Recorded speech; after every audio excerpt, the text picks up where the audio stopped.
Hello guys, ഇതാ school വിട്ട് ഇതാ വണ്ടി ഇറങ്ങിയ പാട് രണ്ടുപേരും കൂടി മുറ്റത്ത് വെള്ളം നിറഞ്ഞ് നോക്കി നിൽക്കണം കേട്ടോ. ഇതാ പോണ് മെച്ചിയ മീന് എന്ന് പറഞ്ഞുകൊണ്ട് നോക്കി നിൽക്കണം കേട്ടോ.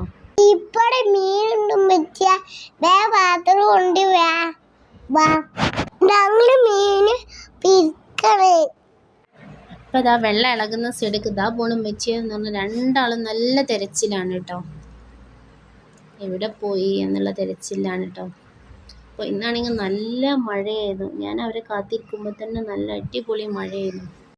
അപ്പോൾ നിങ്ങളെ വീട്ടിലൊക്കെ മഴ പെയ്ത് വെള്ളം കയറുമ്പോൾ ഇതുപോലെ മീനൊക്കെ വരാറുണ്ടോ? ഉണ്ടെങ്കിൽ ഒന്ന് കമൻ്റ് ആക്കണേ. ഇത് മീനിനെ തിരയാൻ വേണ്ടിയിട്ടൊന്നുമില്ല, ഓർക്ക് വെള്ളത്തിൽ കളിക്കാനുള്ള ഒരു അവസരമായിട്ടാണ് അവരിത് കണ്ടിട്ടുള്ളത്. അപ്പോൾ വീഡിയോ ഇഷ്ടമായാൽ ലൈക്ക് ചെയ്യുക, സബ്സ്ക്രൈബ് ചെയ്യുക, കമൻറ്റ് ചെയ്യുക. അപ്പം നമുക്ക് അടുത്ത വീഡിയോയിൽ കാണാം കേട്ടോ. ടാറ്റാ.